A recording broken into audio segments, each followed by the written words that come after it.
Hello, nice to meet you. Thank you for taking the time to meet us. My name is Seba. I'm Palestinian from Gaza, and I am based in Munich. And I am very excited to be in Duke actually, because we have been working together for more than 6 months for now. And actually, people I worked with in the past few months, or the people I worked with since October 2023, they have I, I'm attached to them in a very different way, and really meeting them, making me excited, making me that I met with people that we did the change together. Actually, Clean Shelter was founded by myself and Tom Kellner, but I wouldn't say only. I would say by everyone from Duke, Erica. Here we have Aisha and Giovanni, and also many other volunteers in the ground in Gaza and in many places in Israel as well, and in many different places. So thank you, Duke. Thank you, everybody here. Maybe Tom would like to introduce herself and take you for a little tour into the clean shelter and answer the question of how did you meet? So hi, I'm Tom. I live in Berlin. I was born in Israel. I've been living in Germany for 10 years now. And so I will start by telling the tale of how we met.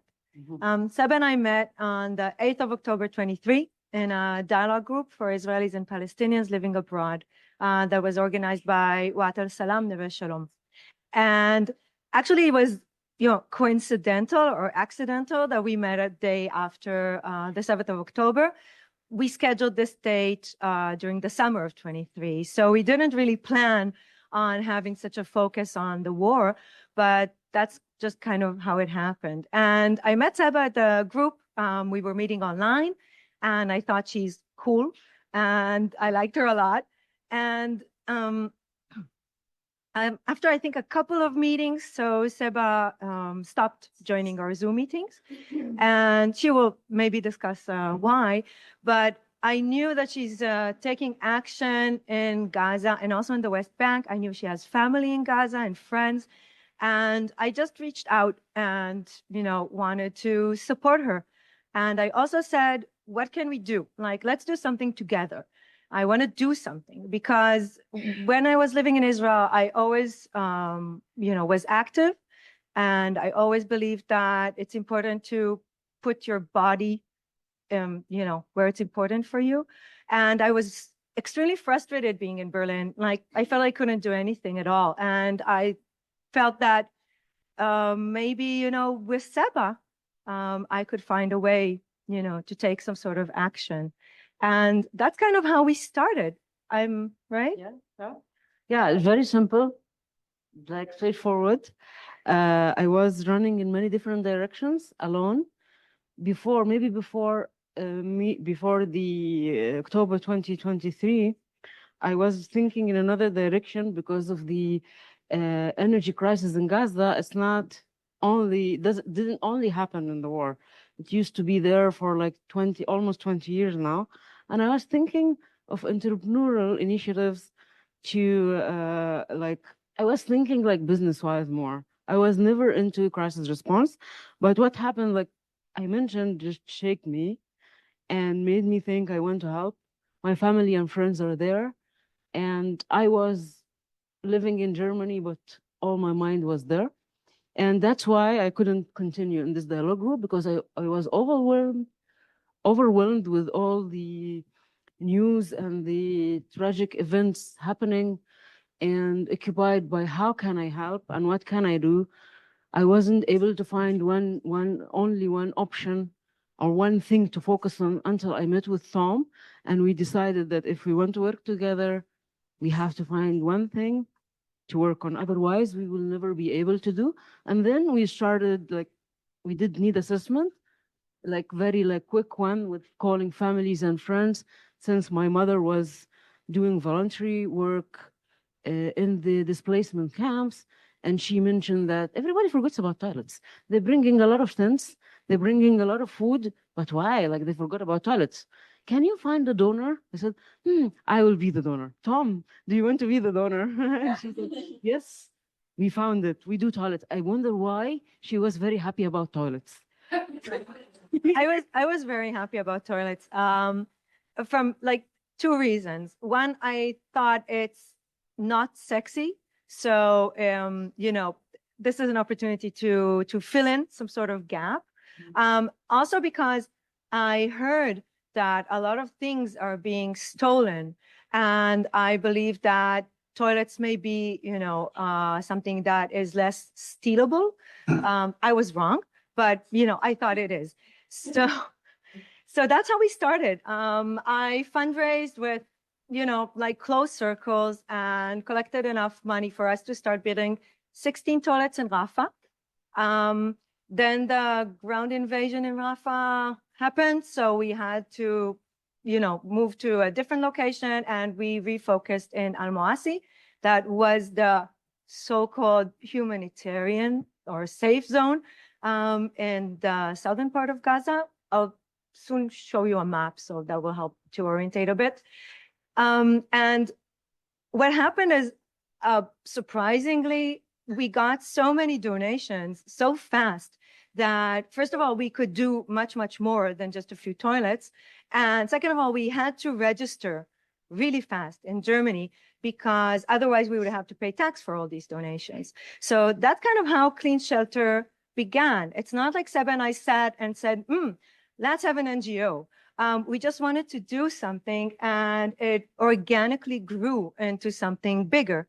And when we registered, we had to decide on our mandate.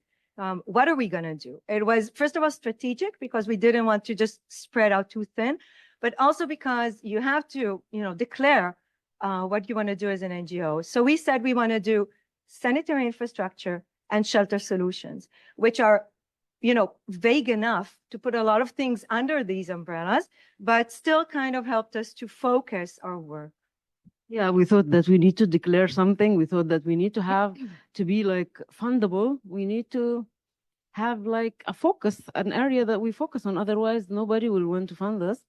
And but we forgot that we are not engineers, and we don't have any background in engineering.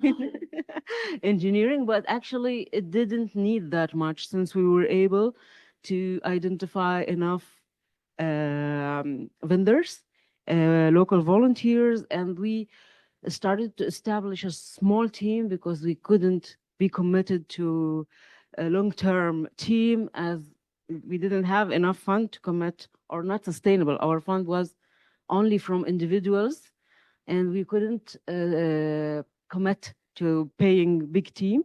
But like, we got a team leader, and he was a civil engineer, and he was already volunteering with us before, because we had a lot of volunteers around us that they wanted to help.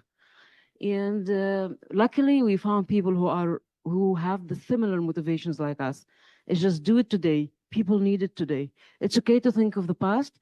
It's also important to think of the future. But the most important thing, that we survive today. And this actually what the main ground, the main foundation that brought Tom and I and our team and Erica and all of you together, I think. Yeah, I agree. I mean, it's weird to, talk about us, but I think really what the thing we have most in common is that we are very just proactive. We want to do things, and we want to do it now. We don't want to wait. We don't want to talk. We don't want to discuss more than necessary. We want to focus on, making some sort of change, even if it's very, very small. We try to be as pragmatic as possible, and also to compromise as much as we need to. And okay, so you have this slide. This is just to show you like the background of what was happening when we already started. So we started formally in January 24. Already there was a horrible humanitarian crisis underway. There was also a health crisis. It had a lot to do with the fact that there were no sanitary infrastructure. I'm not talking at all about the north of Gaza, but even in, the area that was the humanitarian area, the safe zone, where a lot of displaced people were located. We saw that there were a lot of diseases. Also, I think one of the things that drove us to do toilets is that we felt this is very much a feminist issue because we realized that while men can pee all over the place, women, they need their privacy and they need their self, a sense of, a secure place to do what they need to do. Women usually, have to take care of the kids who need to go, to the toilet. Women take care of the elderly people in their families that need sometimes help while going to the toilet, and so on and so forth.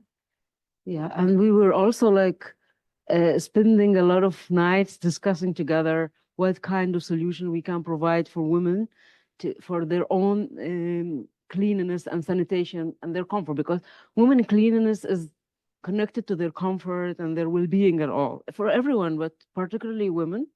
And like as we mentioned before, what Tom and I wanted to do in the beginning, we are not solving anything. We just want to mitigate the pain of displacement, mitigate the harm of displacement, because as it's painful, it also has like traumatic impact, and it's bringing health crisis to the region as well. So we wanted to mitigate as much as possible through providing shelter solutions. And also, after providing shelter solutions and sanitation, we started to provide, we did this winterization project where we started to provide jackets and blankets to households. Jackets were only to the children, and remind us to show you the video. Yeah, and then we also did the small project of covering or fixing the tents so they are not leaking the water inside the tents. We did like our projects were very simple and small. We didn't do like huge infrastructure or something like this, but they were to the point. Leaking was an issue. Like people are sick, people are dying because of this cold weather and water leaking. We just covered with the plastic cover. We didn't spend much on this. We needed just to think about it from a simple perspective and to have the courage to do it. We did, like here is mentioning about the operation. We have a small team, but we have also a pool of volunteers that are like, they work, they help, they provide us with information and need assessment and connections. But still, when there is a day that we need a lot of workers to perform something, we pay them little compensation and they're happy about it. They never ask for more. Yeah. I mean, well, people want to volunteer anyways and they want to help because they don't want to, because many people were telling me that you need to take care of yourself. You need to have a rest. But actually, I didn't want to take a day off because I didn't want to think a lot. So they are the same in Gaza. They want to continue running. One day of staying at home will bring a lot of traumas up. And they were escaping from Gaza. This is not the best way to heal from trauma. But I mean, everybody will do what they think it's good for them. Yep. Yeah, okay. So we, like I said, we started it just grew organically. We didn't have, strong strategy at first, but eventually we did realize, maybe in retrospect, that we created a grassroots organization in Gaza that its management, which is Seba and I, are in Germany. We have a team that is focused on the southern part of Gaza. Since January this year, we also have a team in the northern part of Gaza because since there's the ceasefire, it's less risky to work there, and also the needs there are really endless. Seba and I work on a voluntary basis, which is maybe not sustainable, but that's what we do. It is part of our feeling of commitment and responsibility to the donations that we receive. We are funded 100% by individual donations, well, maybe 95% by individual donations. We feel very responsible for these donations. We want 100% of them to go to our work in Gaza. We have, really minor expenses when it comes to, admin stuff. We purchase materials inside of Gaza as much as we can. And our team on the ground, they're the people who actually, first of all, point to the problems and then suggest the solutions. We feel that people in Gaza know what's good for them, and they're also well qualified to find the solutions for themselves. So we want to facilitate the solutions that they want, and we want to facilitate their agency and their voice. We don't think we know better than them. Surely we don't. The thing that we can is have maybe like a wider perspective when it comes, to funding, when it comes to strategy. But we really just try to go along with what they feel they need. Yeah, we'll find out in a second. Thank you. Here's the thing. Yeah, here you can see like the Gaza Strip map, which is not necessarily linked to, it's not linked to the West Bank. There are two different like areas that Israel comes in between. That's why movement is not easy.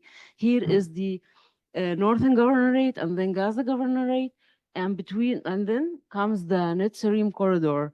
And if you were following the news, you hear that the north, you learned that the north was not like separated from the south, and actually it means that the Netzarim corridor was closed. And then everything we could serve before the ceasefire was from the Deir al-Balah Governorate, the Khan Younis Governorate, and the Rafah Governorate. Rafah we did only in the very beginning, and then it wasn't safe to work, and we actually, like, security and safety for our team was a priority for us and also for our beneficiaries. And then, like, if you want to know where is Mawasi, it's by the coast from the south, like mid of South Rafah, up to the beginning of Deir al-Balah Governorate.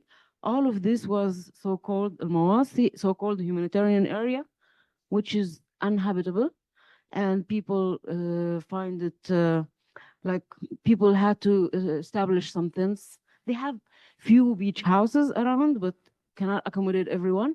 So most of the camps, displacement camps, took a place there. We also did water delivery across Mawasi to almost 3,000 families for 5 months. And we bought a desalination unit in Mawasi, but it didn't work really well because the desalination was very high. It needs, like, we use only the solar energy, and the solar energy wasn't enough for, and even the equipment itself, the components of the desalination unit wasn't that advanced to deal with this high desalination. We moved it to the western villages to serve another, like, component of displacement displacement schools. The schools that accommodate a lot of displaced families, and then it works really very good. It produces 3.5 cubic meters a day. It serves like maybe 400 families each day. I really like this slide because Seba and I were just working and working and working and looking, ahead all the time. And we didn't really take the time to think about what we did. And then Erica suggested that we do an annual report for 24. And I mean, thanks. What you can, I think, maybe understand from that is that we're not professionals. We're really learning as we go along. And I think we're very good learners, and we're good listeners, and, we review ourselves all the time. So one of the things that we realized is, okay, we have to now, look back and understand what we did. And we got a lot of help from the Basque Connection students in doing that.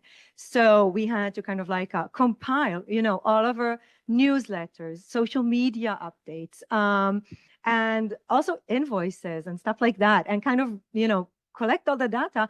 And that was pretty cool. Suddenly was like, okay, so, more than 200 toilets. That's nice, And so a lot of the things just happened because we felt there's just necessary, and many things we changed a lot of plans throughout the year because the situation is so dynamic and it's so, volatile.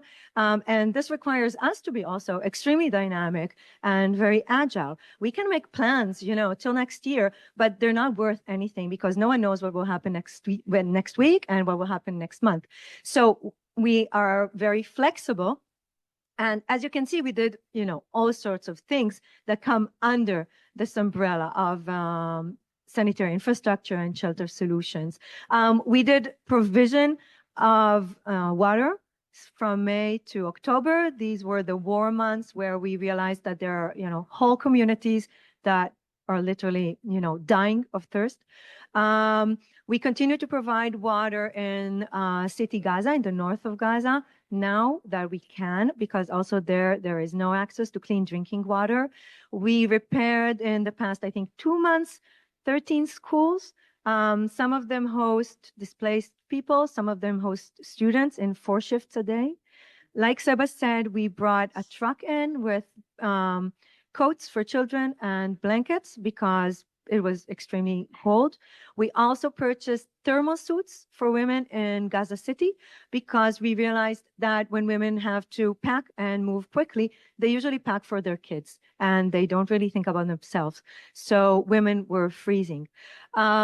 We also do a lot of coordination. We are in continuous contact with local NGOs, with international NGOs, with UN clusters in Gaza. So we try to avoid overlaps. We don't want to do things that someone else is already doing. And because we have such good connections on the ground, we can do distribution. So many times bigger organizations can bring a lot of stuff into Gaza, but they don't know who to give it to. So that's where we come in. Thank you, Tom. Like, Tom is very humble when she said we are not professional. Actually, Tom did a very special and unique integrity system that I didn't see any of the organization, big and huge and well-funded organization, doing it. She did a log that allows every donor to learn about how much donation we get. Once the person donates, they get this log and they learn about everyday donations, the movement, how it moves, how the money comes and how it goes. So it's very transparent and everybody can get it. And Tom, that's amazing. Tom says, just a common sense. We are not professional, like this. But now we are coming to a stage that it's like we need to be a little bit concrete because now the ceasefire took place and there are like things that like to do the rebuilding, it will take a lot of time. Until this moment, nobody took a serious step towards the rebuilding, as of I know. And for us, we cannot carry that. This is a huge project that will cost billions of dollars, and it will take a lot of time. But there are like concrete things that we can start doing, and actually we are starting now fixing water pipes in 6 neighborhoods in the Khan Younis governorates to provide 120K people of water, like they have access to water in their taps, or at least if they don't have their house still, they can have still the system because some people, they just install a tent next to their place. And since the water is there, they can find a way to get it. So now we are doing this project. Besides, we are looking at the establishment of a care and protection camp for women and the most vulnerable people to protect them from the domestic violence, from women need to attend their children, they need to take care of them, and also they need to look for food and for drinks and to work to provide them at the same time, because there are many households who are only led by women. They don't have any support. So this kind of activities might lead that they are subject to abuse or sexual harassment or domestic violence. So having them in one place, maybe add also some spaces for elderly, for people, children, and many people that they lost their families. So they can support each other as a community. For sure, we cannot manage that. We provide the infrastructure until the accommodation because we have a certain criteria for accommodating families and individuals in this camp. But then we will need to find the manager, the consistent, a sustainable manager for this place. And we are looking at shaping this or inviting the community to do this role, that they manage it on their own. We are now exploring partnership with one organization that are active in Gaza, but we still haven't made a concrete decision towards it. Thanks. You want to say something? Yes, I do. So I want to just give a quick overview of the challenges that we had to face in the past 14 months that we've been working as Clean Shelter. So the first challenge, which is very unique to Gaza, I mean, there are, disaster areas all over the world, but some challenges are very unique. So the first one is that Gaza has closed borders. You can't bring aid into Gaza. Or if you can, it takes months. This means that us as a crisis relief organization that wants to do rapid response, we can't wait months for things to come in. Not to mention that a lot of things that have to do with infrastructure, you are not allowed to bring in. So you can bring in, for instance, concrete. You can bring in wood. You can bring in certain kinds of, how do you call it? Never mind. Okay. So this is a big challenge for us. And because this is a closed war economy, the prices are also crazy. I mean, we have to deal with the prices in the market, and we have to live in peace with the fact that we are not doing the best deal that we can. We're actually usually, we're doing horrible deals. But the positive part is that we can give people, help or aid immediately. So this is, the compromise that we do. So because of the closed borders and because of the war and because of the extensive destruction of infrastructure, there is no power in Gaza. People were dependent on solar panels. There are no solar panels in Gaza. They were all mostly destroyed. Water is highly salinated, which means that people cannot drink it. At some point in some communities, people drank this water, washed with this water. This caused, horrible diseases. Another thing is funding. This is an ongoing challenge for us. Individual donations means that we don't know what will happen, with our funding next month. We have to be very careful with the way we spend our money. This is a bit contradictory to the first part of the challenges that we face. We see that when we engage with certain institutions, they are reluctant, to touch anything that has to do with Gaza. And also, as I mentioned, we are all working on a voluntary basis, which is also in a way a challenge for us. The last challenge, which is an ongoing challenge, is really the fact that we don't know what will happen next week and next month and next year. We can't really plan for the future. We have to have, a plan A and plan B and plan C and plan E and so on and so forth, and just move, from one plan to the next very quickly. I think this is a big advantage that we are a small organization because we don't have a board. We don't need to ask anyone. We discuss, we decide, and then we implement. Yeah, mainly everything we learn what we need to do from the community themselves, from our team. We discuss with some community leaders, with some other local organizations, and then we just need to discuss together about the priorities and the financial feasibility, and then we approve it. We don't need a lot of time to make it happen. And I think it's important, this is why I put this slide in, as part of the challenges, also to talk about the support that we receive. So first of all, we have an amazing donor community of a lot of people. We have local partners such as the Moore for community building, Gaza Life Power. We are supported by one Rotary district in Germany, which I think is an amazing thing. We're supported by Duke Bass Connections. We have a fiscal partner in the States, which is very important because as a European organization, donations to us are tax deductible in Europe, but not in the States. And we realized that it's also important for American donors to have tax deductible donations. So students from Bass Connection help us to secure this fiscal sponsorship, which I think is a wonderful, wonderful thing for us, right? And Wonderbag, well, it's a wonderful NGO, and they supported us a lot at the beginning. They also supported our registration in Germany, which is a lengthy, horrible process, which we did. Yeah. Thanks to Aisha, she helped us to yeah. So yeah, well, upcoming projects, like I just mentioned, we will continue doing what we do. We repairing of homes, like some homes that they have minor damages. that we offer people that we can make it livable until they have their turn to have this compensation from, I don't know, the government, or I don't know who is compensating this time. And we did already that with schools, and we are doing that with the infrastructures. Actually, we helped repairing 13 schools in Khan Younis governorates. Some of them they host displaced families, and the majority are hosting like classrooms, like you can see in this picture.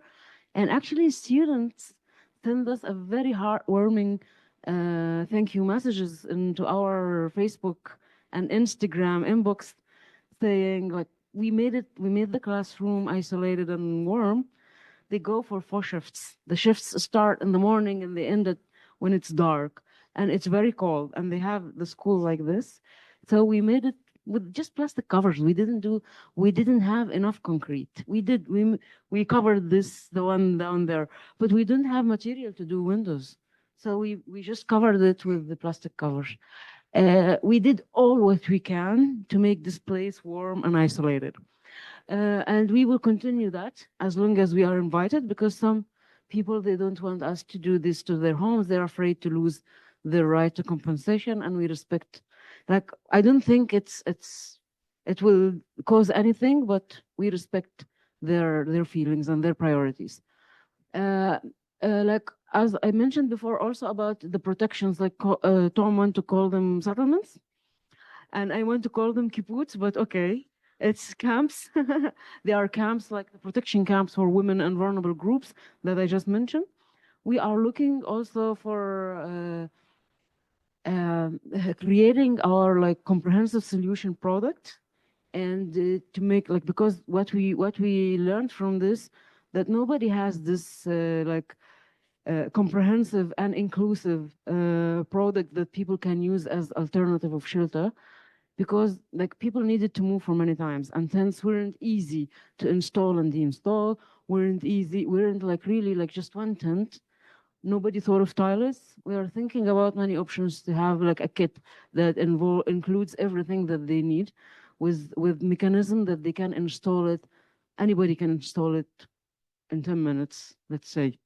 We hope for less.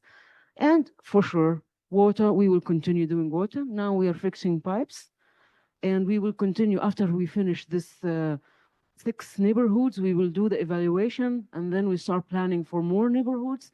And also, like, we need also to fundraise for more, because once we do this, maybe we are able to fundraise for more. And then we will also, in the areas we cannot do anything with infrastructure, we will continue providing water from a vendor, what we did in Mawasi, like a car that comes from a water company and provide people, they can fill the tanks, the containers they have, and then they can refill it in 2 days again from the same car. And it's not practical, but yeah, we will do that until everything is back to normal. So we have 2 things before we finish, and then you can ask us whatever questions you want to. Before you go there, Yeah, sure. No problem at all. So first of all, we have this, like call for action. A lot of people say, how can we help? So there are a lot of ways to help. We are extremely reliant on our visibility and our outreach, because we're based on individual donations. So the more people know about what we do, the more work we can do. Talk about us, tell your friends, tell your family, tell your colleagues. Of course, we welcome everyone to donate. You can also help us in our, networking. It's just, really, it's just Seba and me. And this means that we have to deprioritize a lot of really important things, because we can't do everything. So if you can help us, be in touch with other people, with other organizations that you can think of, that would be great. And lastly, we haven't managed to get well, yesterday we had our first interview in the American press. We were extremely, extremely excited about that. We got a lot of press coverage in Germany. People love the story because they think Israelis and Palestinians working together and not only making hummus is like, unbelievable. And we think it's important, for people to know about the work we do. First of all, because it's important for us, but also, we don't do advocacy, but in a way it is advocacy that we do work together and we do things in reality. So that would be really nice as well. You have here a QR code to our website. We also have flyers somewhere there in the back. We did a bit of merchandising. We have tote bags and we have magnets. They're there at the entrance. You're welcome to take some if you want. And lastly, I want to show the presentation. Yeah, actually, when we distributed the jackets in one of the displacement IDP camps called Mesk and Layan, students went to say thank you. So they drew these pictures and sent them to us, the paintings, and we are happy to share them with you. It's not thanking us, actually. It's thanking the community, the supporters, and the people who are helping everybody, including Tom and I. Good. Okay. I really wanted to show this slideshow also because I have this feeling when we talk about our work that it's really very general. We talk about like big numbers. We talk about 12,000 families, but it doesn't. We sometimes forget that we're talking about also individuals. So when we bring 3,000 jackets. These are 3,000 children who are cold. And each of these children, has their own life, has their own dreams and their own wishes and their own, heartaches. So I think that showing these drawings also kind of brings us back, to the reality of what is happening and the reality that we're trying to, to help with.